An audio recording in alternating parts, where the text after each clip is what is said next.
এই ফিলে তাকাইছি, এখন দেখে ওই জায়গা আমার মেয়ের নিয়ে অকাম করতেছে। আমার মেয়ের স্থান এতটুকু হয়ে গেছে, আর ওই জায়গা আমার মেয়ের লাল হয়ে গেছে। আমি যা দেখি আমার মেয়ের প্যান এ পর্যন্ত খোলা। যোগ্য শাস্তি হওয়া দরকার, এইটাই হওয়া উচিত, কারণ আশেপাশে এরকম অনেক হইতেছে।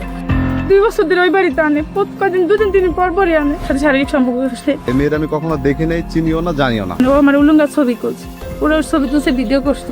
আপনি নগ্ন ছবিতে তাকে ব্ল্যাকমেল করেন? 2.5 লাখ টাকা দিচ্ছে আমি।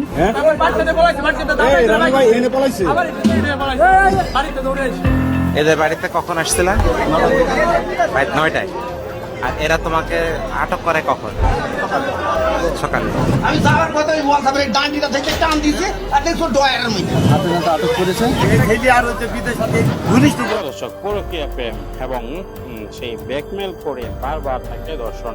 আমি এই ফিলে তাকাইছি, এখন দেখে ওই জায়গা আমার মেয়ের নিয়ে অকাম করতেছে। আমার মেয়ের স্থান এতটুকু হয়ে গেছে, আর ওই জায়গা আমার মেয়ের লাল হয়ে গেছে। আমি যা দেখি আমার মেয়ের প্যান এ পর্যন্ত খোলা। যোগ্য শাস্তি হওয়া দরকার, এইটাই হওয়া উচিত, কারণ আশেপাশে এরকম অনেক হইতেছে। রামিসার ঘটনার রেশ কাটতে না কাটতেই এবার অভিযোগ উঠেছে মাত্র 7 বছর বয়সী এক শিক্ষার্থীকে যৌন নির্যাতনের। অভিযুক্ত ব্যক্তি আর কেউ নন, পরিবারেরই পরিচিত একজন। কি ঘটেছিল সেদিন, কিভাবে মায়ের উপস্থিত বুদ্ধি বড় একটি বিপর্যয় ঠেকিয়ে দেয়। এই জায়গা আমি বস্তা রাখছি, হ্যাঁ এই জায়গা বস্তা রাখি আমি এই ফিলে তাকাইছি, এখন দেখে ওই জায়গা আমার মেয়ের নিয়ে অকাম করতেছে। আমি কাছে কি রে, আমার ঘরে কিছু ওর মোট ঢুকছে নাকি রে, এখন দেখি না শৈশবের বাচ্চা আমার মেয়ের নির্যাতন করতেছে। ওর নাম মাসুদ মন্ডল, বাড়ির আইন্দে ও অকাম করতেছে। আমি ওর কলার পেরে ধরছি, কাছে আমার মাফ করে দে। আমি তোর মাফ নাই তো। জি স্যার, এরকমই আমার ঘর এরকমই খোলা, এরকমই খোলা, ওই জানালাটা আটকে নে, বুঝছেন স্যার। আর এই জায়গা আমার মেয়ে শুয়া রেখে, এরকমই বালিশ এই জায়গা শুয়া রেখে আমার মেয়ের নির্যাতন করেছে। আমি যদি 1 মিনিট পরে আসতাম আমার মেয়ের আমি পারতাম না। ঘটনার দিনটি ছিল অন্য দিনের মতোই। সকালে ঘরের কাজ শেষ করে মাঠে ঘাস কাটতে যান শিশুটির মা। বাড়ির উঠানে শুকাতে দেয়া ছিল ধান, তাই কাজ শেষ করে দ্রুতই বাড়িতে ফিরতে চেয়েছিলেন তিনি। তখনও তিনি কল্পনা করতে পারেননি কয়েক মিনিট পর তার জীবনের সবচেয়ে ভয়ঙ্কর দৃশ্যের মুখোমুখি হতে হবে। রাইতে আমি মাঠে গেছি, আমার 3 জাউ নিয়ে মাঠে ঘাস কাটতে গেছি। যে ঈদের দিন আমি কাজকর্ম করব, ঘাস কাটতে পারবো না, ঘাস আনতে গেছি। আমার শাশুড়ি ডাকছে, আমার উঠোন ভরা ঘাস। আমি বস্তাটা আনি আমার ওই জায়গায় রাখিছি। আমার দরজা ওই রকমই আগলা, আমার আগলা দেখে আমি ঘাসের বস্তা ফেলা করছি। কি ডরে আমার ঘরে চোর ঢুকলো কইতে, আমার বাক্সের ভিতরে জিনিসপত্র নিবে নাকি। দ্রুত ঘরের দিকে ছুটে যান তিনি। এরপর ঘরে ঢুকে যা দেখেন তার জন্য কোনো মা কখনো প্রস্তুত থাকতে পারে না।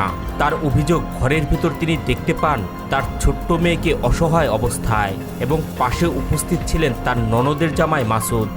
আমি যা দেখি আমার মেয়ের প্যান এ পর্যন্ত খোলা, আর ও আমার মেয়ের কাছে মানে খাটের সাথেই তো ও দাঁড়ায় রয়েছে। আমি ধরে কাছে পরের বাচ্চা, তার বাচ্চা তুই কি করিস, এটা কি করিস নারের বাচ্চা। ও আমার কাছে যে তুই আমার মাফ করে দে, মাফ করে দে। আমি কাছে তোরা মাফ করবো না, তুই আমার নিষ্পাপ শিশুর সাথে করলি কিসের জন্য। মুহূর্তেই যেন তার মাথায় আকাশ ভেঙে পড়ে। একদিকে মেয়ের কান্না, অন্যদিকে পরিস্থিতির আকস্মিকতা, সব মিলিয়ে হতভম্ব হয়ে পড়েন তিনি। তবুও অভিযুক্তকে আটকানোর চেষ্টা করেন, কিন্তু অভিযুক্ত মাসুদ তাকে ধাক্কা দিয়ে দ্রুত ঘটনাস্থল থেকে পালিয়ে যান। ওর আমি কলার পেরে ধরে রাখছি, আমার গায়ে শক্তি না, আমার জ্বর, আমার শরীরে এখনো ভালো না। ও আমার শীতকে ফেলা দিয়ে ধরছে। আমার শাশুড়ি দেখতেছে শুয়োরের বাচ্চা ধর জবাই করবো। শিশুটির মা দাবি করেন সেদিন আল্লাহর রহমত এবং কাকতালীয় কিছু ঘটনার কারণেই বড় একটি বিপর্যয় এড়ানো সম্ভব হয়েছে।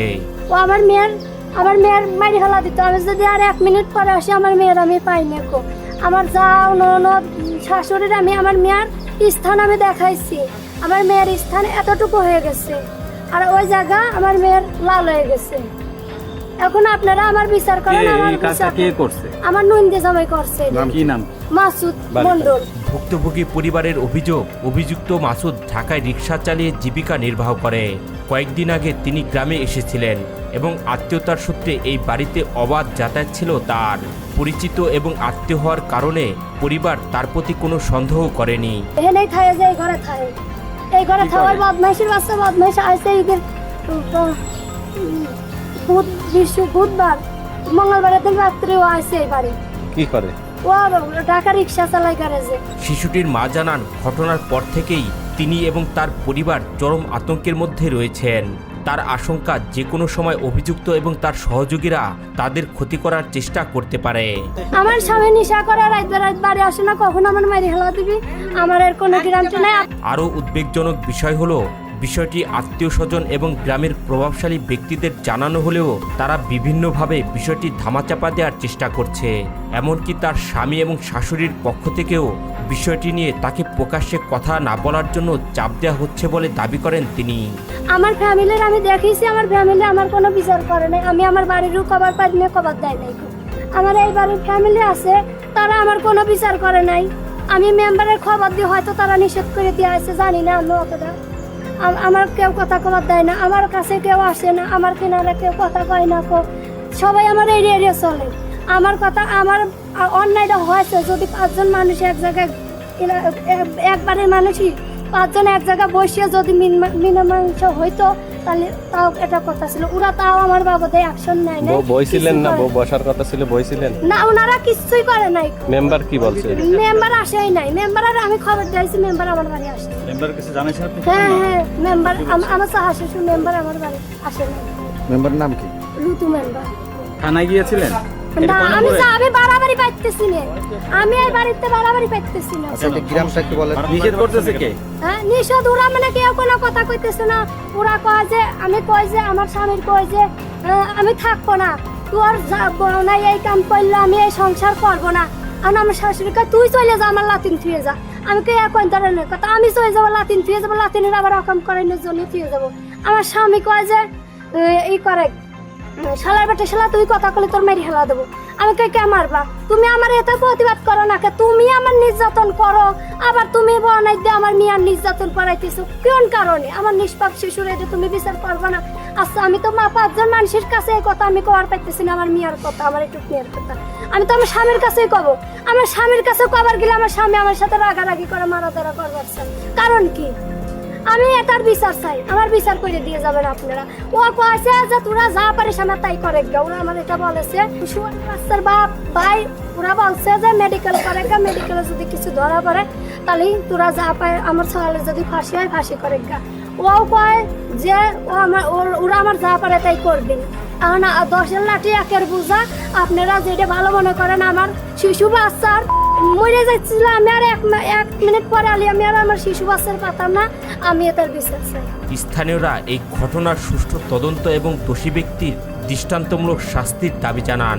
তারা বলেন, যদি এই ঘটনার সঠিক বিচার না হয় তাহলে ভবিষ্যতে এই ধরনের ঘটনা আরও বাড়তেই থাকবে। আমরা তো চাই সরাসরি যে অন্যায় করে থাকে, ছোট ছোট বাচ্চা নির্যাতন না হয়, তাদের এমন কিছু করে যে 8টা বাচ্চা সুযোগ না পায় এটা করতে। আমারও বাচ্চা আছে, আমারও তো 3টা বাচ্চা আছে। যোগ্য শাস্তি হওয়া দরকার, এইটাই হওয়া উচিত। কারণ আশেপাশে এরকম অনেক হইতেছে। আজকে এর বাচ্চা নিরাপদ না, কাল আমার বাচ্চা নিরাপদ না। যদি সত্য হয়ে থাকে তো সুষ্ঠু বিচার দরকার আছে। মাঠে ঘাস কাটতে গেছিলাম, বাড়ি কেউ ছিল না। মনির বলে মেদিনীবার না কি করে নিবার আছে, নিবার আসে মনির বলে 10টা টাকা দিয়েছে, একটা চুমো বলে খাইছে, আর ছিটে পিটে দৌড়ে পলাইছে। যেহেতু একেবারে ছোট বাচ্চা, এটার জন্য আমি আমার জায়গা থেকে মনে করি যে এটা দৃষ্টান্তমূলক শাস্তি হওয়া উচিত। আর এই শাস্তি যদি ওর যে অন্যায়টা করছে এই মাসুকে। প্রিয় দর্শক, ধর্ষণ এবং নারী নির্যাতন এতটাই বেড়ে গিয়েছে যা মহামারী আকারে ধারণ করেছে বাংলাদেশে। এটার সর্বোচ্চ শাস্তি দেওয়া দরকার। অর্থাৎ প্রকাশ্যে যদি কয়েকটা শাস্তি দেওয়া হয় তাহলেই হয়তোবা এগুলো কমে যাবে। কেননা যে ভয়াবহতার দিকে যাচ্ছে সেটা অত্যন্ত দুঃখজনক। প্রত্যেকটা মানুষ আজকে এভাবেই নষ্ট হয়ে যাচ্ছে এবং পড়ালেখার দিক থেকেও সরে দাঁড়াচ্ছে। অনেক যুবক তাদের মোবাইলে আসক্ত হয়ে। প্রিয় দর্শক, সর্বোপরি সব বিষয়গুলো আপনাদের মাঝে শেয়ার করলাম। লাইক শেয়ার সাবস্ক্রাইব করে ভিডিওটির সাথেই থাকুন।